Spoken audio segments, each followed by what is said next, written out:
Vitamin complete हो गया और एक ही न्यूक्लिक एसिड, एक ही ये बच रहा biomolecule, that is nucleic acid.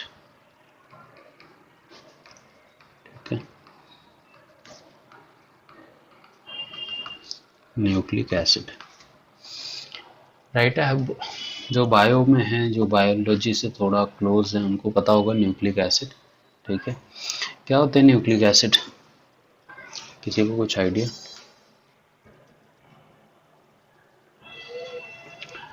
Nucleic acid वो चीज़ होती है जिससे हमारा डीएनए फॉर्म होता है, राइट है। ठीक है, अब वो मिक्सचर ऑफ कंपाउंड से हम लोग ऐसे पर्टिकुलरली नहीं बोल सकते कि वो कोई स्पेसिफिक चीज़ है, राइट। उसमें हाइड्रोकार्बन, प्रोटीन, विटामिन सब कुछ मिले हुए रहते हैं, तो हम लोग ने उसको नाम क्या देते हैं, न्यूक्लिक एसिड। ठीक है, अब जैसे कार्बोहाइड्रेट की बेसिक यूनिट जो थी वो क्या थी, मोनोसेक्राइड्स, राइट है। मोनोसेक्राइड्स को भी हम लोग एग्जाम्पल में क्या लेके चलते हैं,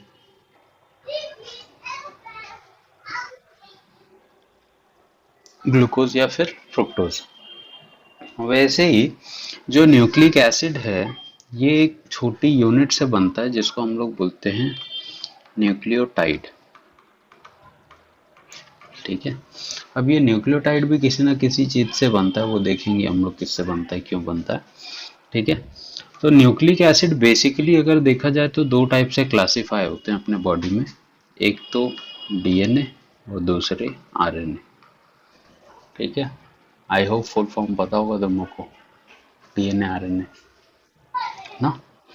ठीक है, deoxy ribonucleic acid and ribonucleic acid. यहाँ पे इस वर्ड का देखो बहुत बार मैंने मतलब बताया, डीऑक्सी का मतलब क्या,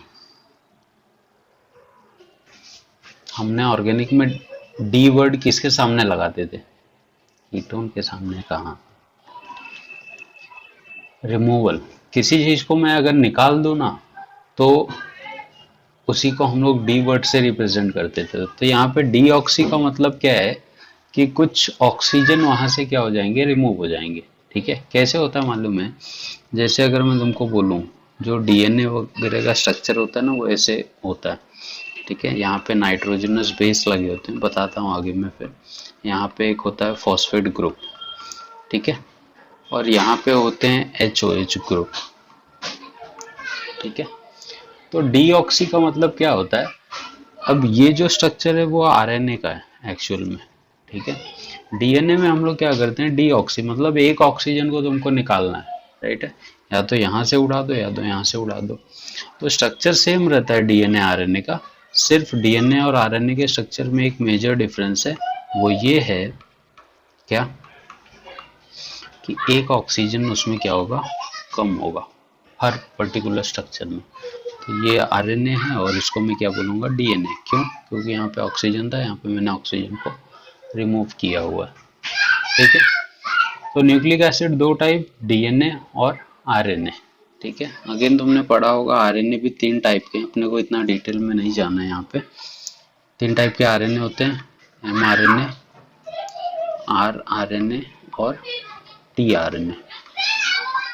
सही है, इनका अलग अलग बॉडी में फंक्शन होता है, बायोलॉजी में तुमको पढ़ाया जाएगा। तो अपना इससे ज़्यादा कोई कॉन्सेप्ट नहीं है, खाली देखना है कि न्यूक्लिक एसिड बनता कैसे है और इनकी इम्पोर्टेंस क्या है बॉडी में। क्लियर हुआ? ठीक है, और इसके ऊपर क्या क्वेश्चन आते हैं मैं बताता हूँ तुमको। अब ये जो न्यूक्लिक एसिड है उसकी जो मेन यूनिट है वो क्या है, न्यूक्लियोटाइड। ठीक है, बट ये न्यूक्लियोटाइड भी ना तीन चीज़ों से मिलके बनता है। सबसे पहले तो एक पेंटोज शुगर, पेंटोज शुगर जब भी वर्ड आएगा ना तो फ्रुक्टोज का जो साइक्लिक स्ट्रक्चर था उसको हम लोग क्या बोल रहे थे, याद है किसी को, फ्रुक्टोज वाले को फ्यूरैन। सही है, ये दिख रहा है, ये वाला जो स्ट्रक्चर है ऑक्सीजन है, देखो यहाँ पे कितने कार्बन दिख रहे हैं, चार ही दिख रहे हैं, एक दो तीन चार, ये किसका है, फ्यूरैन का स्ट्रक्चर है ना, राइट।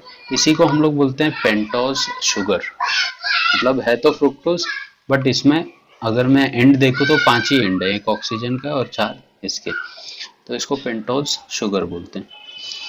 दूसरा, इसके इस साइड पे जो मैंने लिखा था ना इसको हम लोग बोलते हैं फॉस्फेट ग्रुप, बताता हूँ कैसे स्ट्रक्चर होता है फॉस्फेट ग्रुप।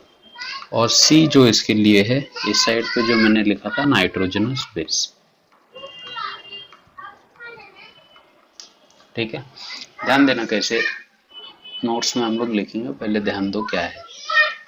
ठीक है, अब अगर मैं पूरा डिटेल में तुमको बोलूं तो मेरे पास जो न्यूक्लिक एसिड है, ठीक है, इसके दो टाइप हैं, कौन से, डीएनए और आरएनए। ठीक, अगेन आरएनए 3 पार्ट में डिवाइड हो जाता है, एमआरएनए, आरआरएनए और टीआरएनए।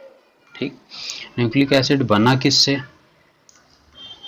न्यूक्लियोटाइड, सही है। न्यूक्लियोटाइड किससे बना, तो 3 चीजों से। पहला क्या मैंने बोला, पेंटोज शुगर, ठीक है। दूसरा होता है अपने पास फॉस्फेट ग्रुप, और थर्ड अपने पास होता है नाइट्रोजनस बेस। ठीक है, अब अगर तुमको डीएनए और आरएनए का स्ट्रक्चर बनाना है तो सबसे पहले मैं क्या ड्रॉ करूंगा, पेंटोज शुगर। और पेंटोज शुगर मुझे पता है कि फ्यूरेन का स्ट्रक्चर होता है, राइट। इसके इस साइड पे मैंने क्या बोला, हम लोग फॉस्फेट ग्रुप लगाते हैं। फॉस्फेट ग्रुप में तो सीधी सी बात है, कौन सा होगा, फॉस्फोरस का कंपाउंड होगा। तो फॉस्फोरस का एक कॉम्प्लेक्स होता है ऐसे करके, CH2O P double bond O, आगे ये स्ट्रक्चर ऐसे कंटिन्यूअस रहेगा। ठीक है, इसी को हम लोग बोलते हैं फॉस्फेट ग्रुप, ऑक्सीजन से कंटिन्यू रहेगा। और यहाँ पे होता है नाइट्रोजनस बेस। ये जो स्ट्रक्चर है ये फिक्स है, डीएनए का भी आरएनए का भी। सिर्फ डीएनए और आरएनए को मैं कैसे पहचानूंगा, मैंने तुमको बताया। ठीक है, अगर मेरे को दोनों कार्बन में से एक जगह ऑक्सीजन कम दिख रहा है तो वो किसका स्ट्रक्चर होगा, डीएनए का होगा ना। एक ऑक्सीजन कम है तो डीऑक्सी मतलब एक ऑक्सीजन कम हो गया, तो वो डीएनए का होगा। और दोनों जगह तुमको ऑक्सीजन दिख रहे हैं तो उसको हम लोग क्या बोलेंगे, आरएनए। समझ में आया यहाँ तक। अब ये जो नाइट्रोजनस बेस है ना, जो यहाँ पे ग्रुप लगता है, इसको लगा के दिखाने की जरूरत नहीं, खाली तुमको डिटेल्स पता होनी चाहिए। तुमने 10th में थोड़ा बहुत पढ़ा होगा। नाइट्रोजनस बेस जो होते हैं वो 2 टाइप के होते हैं, एक प्यूरिन, एक पायरामिडीन्स। ठीक है, अगेन प्यूरिन में 2 टाइप होंगे, एडेनिन एंड ग्वानिन, ये सुना होगा शायद तुम लोग ने नाम। ठीक है, पायरामिडीन में 3 टाइप होते हैं, साइटोसिन, ठीक है, दूसरा थाइमिन, ये तुमको पूछा नहीं जाएगा एग्जाम में, तुम्हारी नॉलेज के लिए रखो, और यूरेसिल। ठीक है, बुक में हमको डीएनए का स्ट्रक्चर ऐसे क्यों बना के दिखाया जाता पता है, ऐसे होता है ना, ऐसे बीच में इनकी क्रॉस लिंकिंग होती है, ऐसे ऐसे ऐसे करके दिखाते हैं लोग, नोटिस किया कभी। ठीक है, तो मैंने तुमको क्या बोला कि जो नाइट्रोजनस बेस है वो कितने टाइप में अपने पास, मेजरली 2 टाइप के हैं, प्यूरिन एंड पायरामिडीन।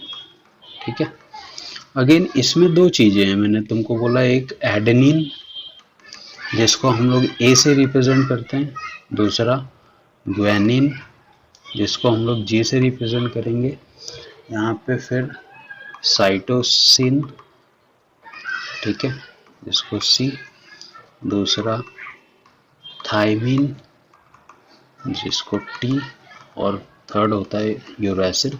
ये ज़्यादा करके यूरेसिल तो इसमें प्रेजेंट होता है आरएनए में।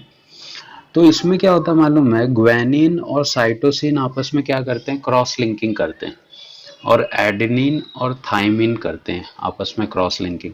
तो जब तुम लोग डीएनए वगैरह का स्ट्रक्चर देखोगे ना, तो जो डीएनए का स्ट्रक्चर ज़्यादा डिटेल में बनाए रहते हैं वो लोग तुमको ऐसे दिखेगा, ये लेयर हो गई ये।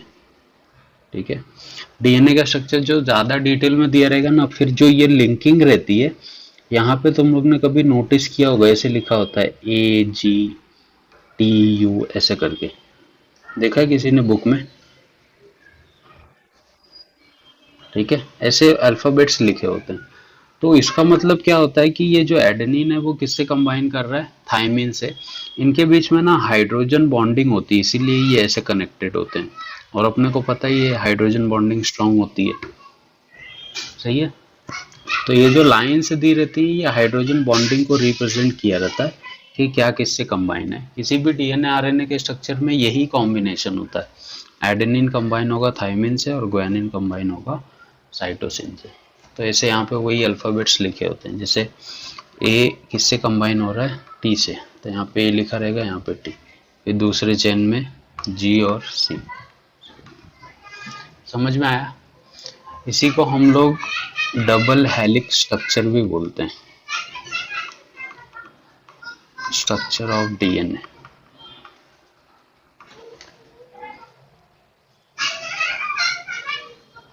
ठीक है, 2-3 पॉइंट मैं बाद में लिखाऊंगा बेस के ऊपर। डबल हेलिक्स स्ट्रक्चर बोलते हैं, बट इसका कुछ लेना देना नहीं है। अपने को न्यूक्लिक एसिड से क्या लेना देना पता है, इन पांचों के स्ट्रक्चर्स। एग्जाम में डायरेक्ट बोलता है कि एडेनिन का स्ट्रक्चर बनाओ या गुआनिन का स्ट्रक्चर बनाओ। ठीक है, तो ये स्ट्रक्चर भी काफ़ी कॉम्प्लिकेटेड ढंग से हैं, बड़े बड़े स्ट्रक्चर हैं, तुमको 2-4 बार प्रैक्टिस करना पड़ेगा तो समझ में आएगा। क्लियर हुआ सबको? ठीक है, न्यूक्लिक एसिड मुझे पता है क्या होता है, डीएनए और आरएनए होते हैं। ठीक है, अब नेक्स्ट न्यूक्लिक एसिड की अगर मैं बेसिक यूनिट देखूं तो वो न्यूक्लियोटाइड से बना होता है। न्यूक्लियोटाइड के लिए कौन कौन रिस्पॉन्सिबल है?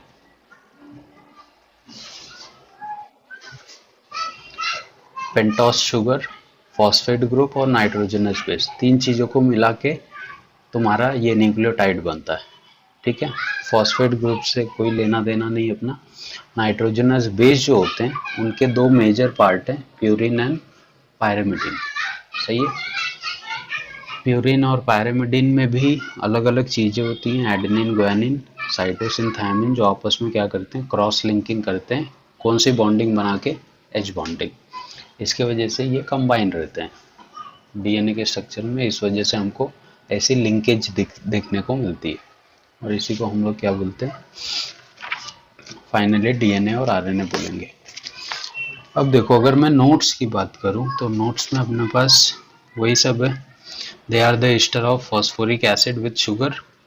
ठीक है, in the nucleus of the cell the chromosomes are made up of nucleoprotein which contain two types of nucleic acid, DNA and RNA. These are the biopolymers made up of monomer unit nucleotide. ठीक है, nucleotides present together in the form of chain to form nucleic acid. Again देखो, जैसे मैंने तुम लोग को बताया, nucleotides are made up of pentose sugar. ये सब इसलिए मैं पॉइंट बता रहा हूँ ताकि तुम ध्यान में रहे। स्ट्रक्चर देखो इनके कैसे, nitrogenous base containing compound and having base property. इनको नाइट्रोजनस बेस इसलिए बोला जाता है क्योंकि इनके पास नाइट्रोजन होता है, प्लस इनकी बेसिक प्रॉपर्टी क्या होती है, ज़्यादा होती है। दो टाइप के हैं, purine and pyrimidines, adenine guanine cytosine thymine और यूरासिल। ठीक है, स्ट्रक्चर मैंने कैसे बताया था, ये बेसिक स्ट्रक्चर है, पेंटोस शुगर, इस साइड नाइट्रोजनस बेस, इस साइड फॉस्फेट ग्रुप। तो ये रहा तुम्हारा फॉस्फेट ग्रुप, ये रहा नाइट्रोजनस बेस, यहाँ पे HOH, दोनों पे OH है, दोनों पे ऑक्सीजन है तो RNA, एक ऑक्सीजन अगर मैं निकाल दो तो DNA। ठीक है, अब देखो प्यूरिन में एडेनिन और गुआनिन के जो स्ट्रक्चर हैं वो तुमको ऐसे दिखते हैं। ठीक है, फिर पायरिमिडीन्स में जो साइटोसिन थायमिन है और यूरेसिल ये है। उसके बाद चाहिए तो ये लास्ट में लिख लेना डबल हेलिक्स स्ट्रक्चर, बट इसकी कुछ ज़रूरत नहीं है। ठीक है, लिख लेना 2-3 पॉइंट इसके बारे में। ठीक है, इतना ही है, कोई क्लासिफिकेशन नहीं है इसमें। बोलो, तो अगर हम लोग रिव्यू करें तो हम लोग ने देखा क्या बायोमोलिक्यूल्स में, कि बायोमोलिक्यूल्स ऐसे नॉन लिविंग चीज़ें होती हैं जो लिविंग चीज़ों को जिंदा रखती हैं। ठीक है, सबसे पहला एग्जांपल इसमें हम लोग ने क्या देखा था, कार्बोहाइड्रेट, फिर प्रोटीन, फिर लिपिड्स, फिर विटामिन्स, और बीच में हार्मोन्स वगैरह भी आए थे ना, हार्मोन्स, फिर एंजाइम्स, और लास्ट में हम लोग ने देखा न्यूक्लिक एसिड। सही है। अब बाकी प्रोटीन को हम लोग ने कैसे क्लासिफाई किया था, याद है? फाइब्रस और ग्लोबुलर प्रोटीन ना। प्रोटीन बनता किससे? Amino acid. लिपिड्स के भी दो टाइप देखे थे, कौन से? Simple and complex. विटामिन के भी मेजरली दो ही टाइप थे, कौन से? Water soluble and fat soluble. Hormones का कोई टाइप नहीं, एंजाइम का कोई टाइप नहीं। न्यूक्लिक एसिड के दो टाइप देखे, कौन से? डीएनए और आरएनए, जो भी अंदर था वो तो ये थे। कार्बोहाइड्रेट भी दो टाइप से, सिंपल और कॉम्प्लेक्स। सिंपल में अगेन दो टाइप, कौन कौन से? Aldoses, ketosis. कॉम्प्लेक्स में दो टाइप, ओलिगोसैकेराइड्स एंड पॉलीसैकेराइड। सही है। तो ये तुम्हारे पूरे चैप्टर का ओवरऑल हम लोग ने इतना ही पढ़ा है अभी तक, और इतना ही अपने पोर्शन में भी है। ठीक है।